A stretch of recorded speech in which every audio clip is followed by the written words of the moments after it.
Bonjour et bienvenue sur la chaîne YouTube. Donc là, nous allons traiter aujourd'hui de notions de fonction et de représentation graphique. Donc c'est le b.a.-ba, les bases en fait pour aborder cette notion difficile, qui peut être difficile en tout cas pour les fonctions. Alors les représentations graphiques et notions de fonction, repérage sur un axe. Alors déjà vous avez un axe horizontal, on appelle l'axe des abscisses, évidemment une origine, et ce qu'on appelle une graduation, un vecteur unitaire, une unité. Donc de ce côté gauche du 0, on est dans les négatifs, et du côté droit du 0, on est dans les positifs. Ça, on le voit bien avec le sens indiqué par l'axe. Alors si on met ici 0, la prochaine graduation c'est -1, -2, -3, -4, -5, -6, etc. Le 0 c'est l'origine, l'unité de longueur, donc c'est ça, on a choisi peut-être 1 cm, on pourrait choisir autre chose, hein. Et après donc c'est 2, 3, 4, 5, etc. Le sens étant donné toujours par la flèche sur l'axe.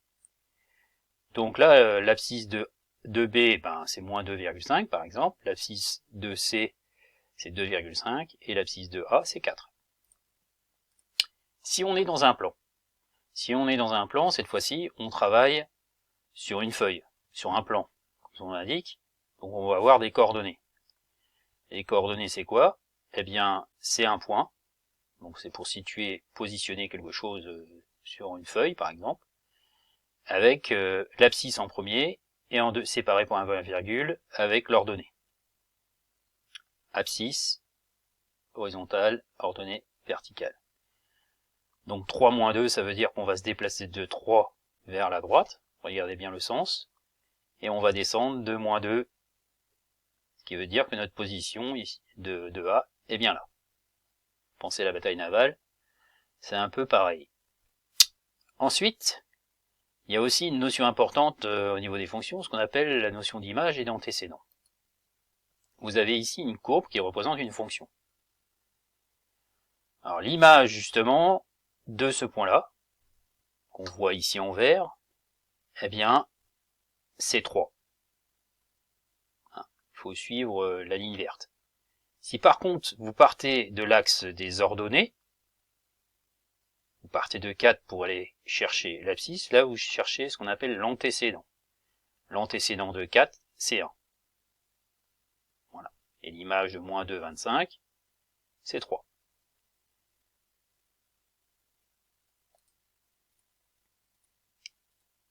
Alors, maintenant, voyons voir aussi quelques vocabulaires concernant les fonctions.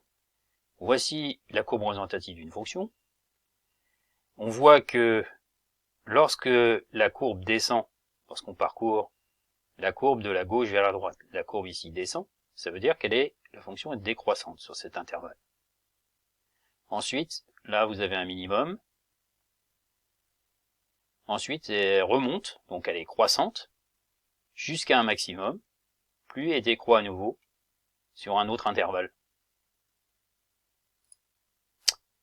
Alors à la suite de ça, nous pouvons faire un tableau de variation qui résume un petit peu les différentes variations, croissant, décroissant, etc., minimum, maximum.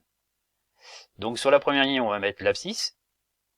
Alors ça part de moins l'infini, parce qu'on peut démarrer ici très très loin, de manière infinie, c'est-à-dire qu'on n'y voit pas le bout, en négatif, et de l'autre côté, plus l'infini, puisqu'on n'y voit pas le bout, dans le sens positif, mais la flèche est orientée ici.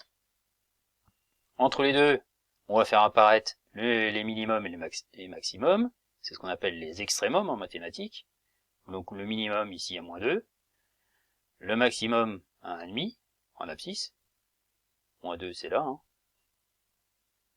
Et ici vous avez 0,5, donc ça apparaît évidemment sur la ligne du haut.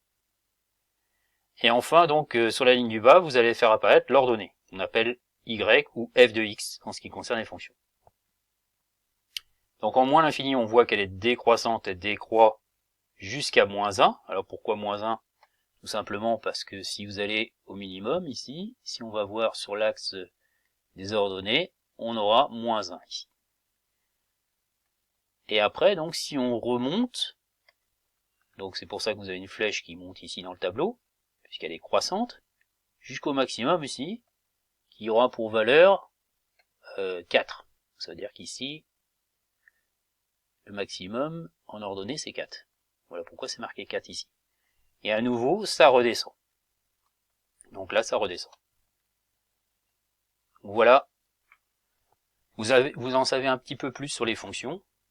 Sachez que c'est un chapitre qui peut évidemment être beaucoup plus long, beaucoup de choses à dire sur ces fonctions, mais c'est à mon début. À bientôt pour une autre capsule.